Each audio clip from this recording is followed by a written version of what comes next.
Welcome back viewers, good healthy morning. हम बात कर रहे हैं वर्कआउट पे क्योंकि हमारे साथ फरहाना मिर्जा मौजूद हैं और वर्कआउट भी is a part of personal care, हर इंसान को करनी चाहिए। बच्चों का भी कोई वर्कआउट होता है?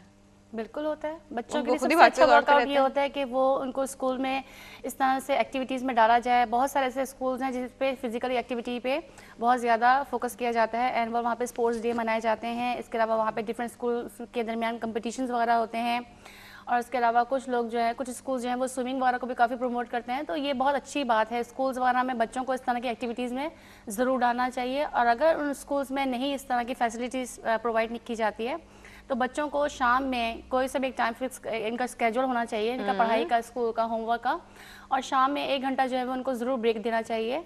उनको अगर आपके पास छत है तो छत पे उनको कहें कि वो खुला भागें या दौड़ें या स्किपिंग करें, और या गार्डन है, गार्डन में लेके जाएं। घर में अगर गार्डन है, अगर नहीं है तो नज़दीक ही कोई पार्क होगा डेफिनेटली, वहाँ बच्चों के साथ खुद जाएं, उनके साथ आप कोई हल्का फुल्का कोई गेम करें। मैंने अक्सर देखा है, माएँ वॉक कर रही होती हैं, बच्चे खेल रहे होते हैं।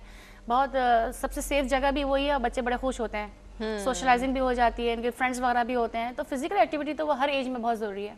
हर एज में बहुत जरूरी है, फिजिकल एक्टिविटी करनी ही करनी चाहिए। बिल्कुल। मतलब देखिए, हम लोग डेली बेसिस पे एक ही मैसेज बार बार अपने व्यूअर्स को दे रहे हैं कि अपनी लाइफ में एक्टिविटी, फिजिकल एक्टिविटी डालें।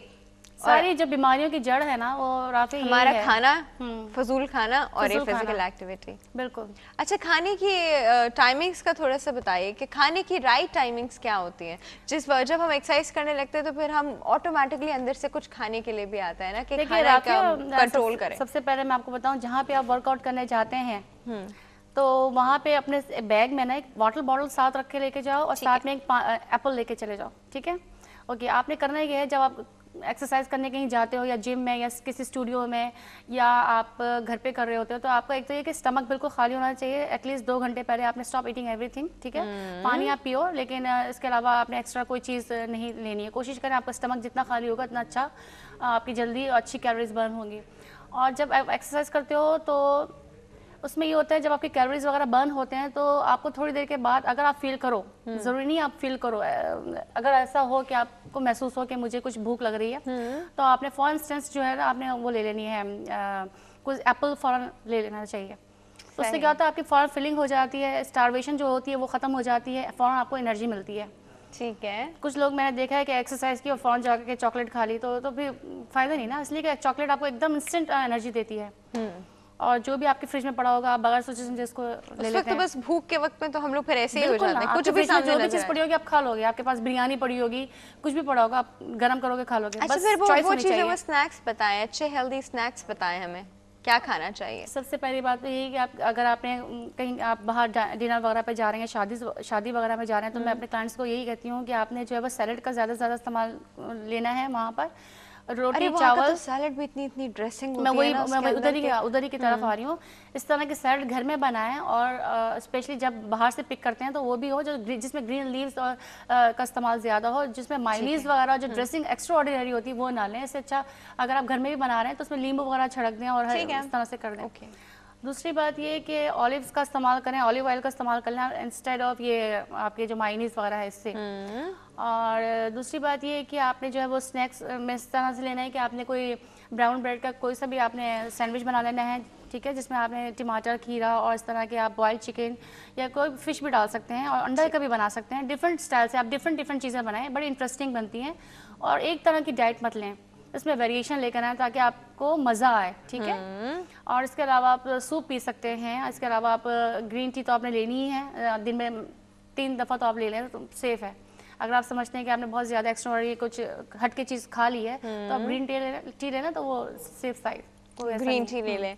अच्छा, वैसे भी कुछ कहते हैं ना कि खाने के बाद गर्म पानी या गर्म चाय या फिर ये ग्रीन टी जो है ये बहुत इफेक्टिव होती है। हाँ जी, आपका जो घी वगैरह होता है सब जो एक्स्ट्रा आप समझते हैं कि जिसकी वजह से आपको हैवी फील हो रहा है वो निकल जाता है। हाँ। दूसरी बात ये, आपने चाइनीज को देखा होगा कितना अच्छा उन्होंने जो सूप की जो रिवाज डाली है बड़ी अच्छी है, लेकिन उनका सूप खाने से पहले होता है। मैं उसी तरफ आ रही हूँ।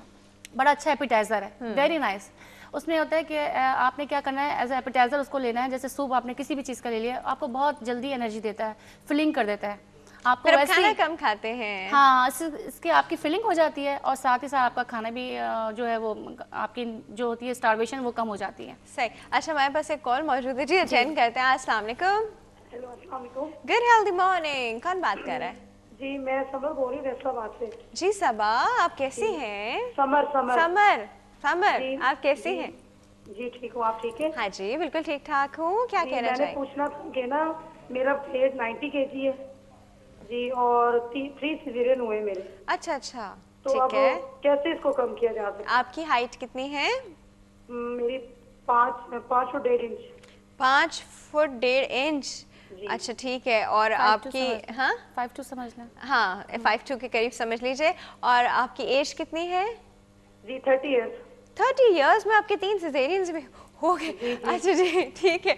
चलिए जी, हम जी, आप, और ये मैंने पूछना था, ट्रेडमिल भी मैंने ली है, अच्छा ठीक है, तो क्या उससे करने से कितनी दफा करनी चाहिए? दिन में 2 दफा? बिल्कुल बताते हैं, बिल्कुल बताते हैं। ठीक है जी। जी, thank you thank so much for your call. हाँ जी।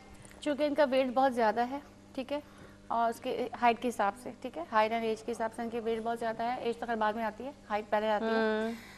तो उसमें ये है कि अगर इन्होंने ट्रेडमिल लिया तो बहुत अच्छी बात है, पॉजिटिव साइन है कि इनमें हाँ एनर्जी है। इसमें ये कि अब उसको इस्तेमाल करना है, इस पर आपने कपड़े नहीं धो के सुखाने हैं। ट्रेडमिल का फ्यूचर। यही होता है, इस्तेमाल करने का दिल नहीं चाहता। सबसे बड़ी बात ये कि इसको आपने इस्तेमाल भी करना है। इसका इस्तेमाल ये करना है कि अगर आपने सुबह में निहार मुँह आप अगर आप समझते हैं कि आपके पास एक टाइम है, खाली पेट आपने, जैसे मैंने अभी थोड़ी देर पहले कहा, आपने खाली पेट जो है वो 15 से 20 मिनट जो है वो लो उसको इंटेंसिटी पे रखना है। इसको ज़्यादा एकदम भागना नहीं है, बहुत स्लोली ग्रेजुअली जो है वो 20 से 25 मिनट इन्हें वॉक करनी है उसके ऊपर। और उसके अलावा जब इनमें स्टेमिना बनना शुरू हो जाए, उसके बाद जब इनमें स्ट्रेंथ आए, स्टेमिना आ जाए, फ्लेक्सिबिलिटी आ जाए, थोड़ी सी बॉडी एक्टिव हो जाए, तो मैं इनको रिकमेंड करूँगी कि वो इंक्लाइन और डिक्लाइन की तरफ भी जाएँ, इंक्लाइन की तरफ भी जाए, which is very very good. अच्छा, थोड़ा सा इंक्लाइन कर लें।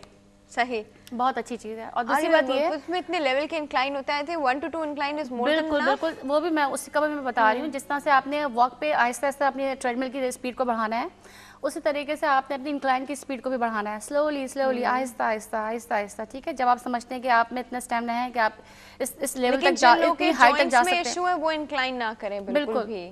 लेकिन इससे ये था कि आपको सपोर्ट भी मिलता है। अगर आप ये समझ के आप एक्सरसाइज करना छोड़ दें कि हमारी तो हड्डियों में दर्द है, हमारा तो यहाँ है, वो है, उसके लिए नहीं, लेकिन जॉइंट पेन में इंक्लाइन करना बहुत डेंजरस हो सकता है। डेंजरस हो सकता है। इसलिए मैंने कहा कि आपने हमेशा लो इंटेंसिटी से अपने स्टेमिना को देखते हुए, अपनी फ्लेक्सिबिलिटी को देखते हुए आपने आहिस्ता आहिस्ता उसे ऊपर की तरफ जाना है। दूसरी बात ये, ट्रेडमिल का मतलब ये नहीं होता कि आपने एकदम एक्सरसाइज शुरू कर देनी है, उसके ऊपर भागना है। मैंने देखा लोग स्टार्ट करते हैं भागना शुरू कर देते हैं, which is very very wrong. उसमें ये होता है कि आपने पहले आहिस्ता से अपने आपको बॉडी को वार्म अप करना होता है। और ट्रेडमिल पे जाने से पहले भी मैं रिकमेंड करूंगी कि आप अपनी बॉडी को थोड़ा सा ज़रा वार्म अप करके, थोड़ा सा ज़रा स्ट्रेचिंग करके टांगों को रिलैक्स करें। इसके बाद आपने ट्रेडमिल पर चढ़ना है। 5 मिनट तक मैं मैक्सिमम बोलूँगी, 5 मिनट तक अपने आपको लो इंटेंसिटी पे रखो, बॉडी वार्म अप हो जाती है proper. No go for the उसकी स्पीड बढ़ा दो, ठीक है। उसके बाद जब आप समझ जाओ कि आपका टाइम पूरा हो गया, तो 5 मिनट पहले उसको स्लो डाउन कर दो, वापस अपनी स्पीड पे आ जाओ, 0 पे आ जाओ। अचानक नहीं बंद कर देनी है, बिल्कुल, ये भी बहुत होता है। आहिस्ता से स्लोली स्लोली अपनी स्पीड कम करें। उसके बाद जब आप ट्रेडमिल से उतरते हैं तब भी आपने स्ट्रेचिंग करनी है, ठीक है, बिल्कुल। वरना ये ना हो कि आपके मसल्स वगैरह वो पुल हो जाते हैं, दर्द शुरू हो जाता है टांगों में बहुत बुरी तरह से। और तीसरी बात जो बहुत इंपॉर्टेंट है कि जब आप एक्सरसाइज करते हैं, ट्रेडमिल पर चढ़ते हैं, तो आपके हाथ भी मूव करने चाहिए। अच्छा, हम तो साइड बार्स पकड़ लेते हैं ना, नहीं गिर ना जाए। हाँ, साइड अपने हाथ भी मूव करने चाहिए प्रॉपर। आपने जिस तरह से आप वॉक करते हैं, बिल्कुल जोश से, एनर्जी के साथ। और दूसरी बात ये है कि अपना जब ट्रेडमिल आप यूज़ करें तो सामने टीवी मत देखें, मोबाइल पे बात मत करें। फोकस होना चाहिए कि आप मैं वर्कआउट कर रही हूँ या कर रहा हूँ, अपने वर्कआउट पे ध्यान दें। फिर से टेंशन डाइवर्ट रहती है, फरहाना काम आसान हो जाता है, आधा घंटा निकल जाता है। मैं इसीलिए रिकमेंड करती हूँ कि वॉक करनी है तो इसके लिए आप खुली हवा में जाएं, ताकि आपका व्यू चेंज होता रहता है, आप लोग सोशलाइजिंग होती है। और दूसरी बात ये, जो ताज़ा हवा में जो एक्सरसाइज का जो चहलकदमी का जो या वॉक करने का जो मज़ा है वो ट्रेडमिल पे इतना नहीं है। लेकिन जाहिर सी बात है, अब इतना टाइम लोगों के पास बहुत कम है, तो मैं ये कह रही हूँ कि ट्रेडमिल पर अगर आपने करना है तो पूरा ध्यान के साथ आपने इस पर टाइम देना है। क्योंकि अक्सर अगर आप एकदम अचानक लाइट भी चली जाती है, आपने इसका भी ध्यान रखना है, ठीक है। अपने बिल्कुल होश आवाज़ में रह के आपने काम करना है, एकदम आपने स्टॉप नहीं कर देना है ट्रेडमिल को। ये इन तमाम चीज़ों का रखना ध्यान। टीवी देखते हुए आप जो है बहुत ज़्यादा उसमें इन्वॉल्व हो गए हैं तो आप पता चला एकदम आपका पैर मुड़ गया है, कुछ भी हो सकता है। तो ये सब बहुत चीज़ें हैं ये भी हो सकता है आप एकदम गिर भी सकते हैं। बिल्कुल, ये मैंने सामने बातें हुई हैं। तो ये सब चीज़ें जिनका मैं जो जिक्र कर रही हूँ कि बहुत ज़रूरी है, और बाद में स्ट्रेचिंग बहुत ज़रूरी है। ठीक है जी। अच्छा जी, आज हमने वर्कआउट पे काफ़ी सारी बातें करने की कोशिश की और आपको बताया भी, लेकिन प्रोग्राम का वक्त बिल्कुल ख़त्म हो गया है। Farhana, thank you so much for coming. And Monday से हम बेंच के साथ वर्कआउट शुरू कर रहे हैं, राइट? इंशाल्लाह। ठीक है जी व्यूअर्स, आप हमें ईमेल कर सकते हैं healthymorning@health-tv.tv और फेसबुक पे जो हमारा पेज है www.facebook.com/healthtv.tv, वहाँ पे भी आप आके हमसे बात कर सकते हैं। Healthy morning with doctor Afiya के पेज पे भी हमसे डायरेक्टली बात की जा सकती है। और इसके के साथ हमें आज का शो ख़त्म करना पड़ेगा। अपना बहुत ज़्यादा ख्याल रखने वाले हैं, क्योंकि आज हमने पर्सनल केयर पे बात की है और हमने आपको इसका मतलब भी आज एक्सप्लेन किया है। तो आज से आप अपना ख्याल भी रखेंगे, हेल्थ टीवी भी देखते रहेंगे ताकि और ख्याल रखने में आसानी हो जाए और अच्छी बातें सीखेंगे और सिखाएंगे। अल्लाह हाफ़िज़।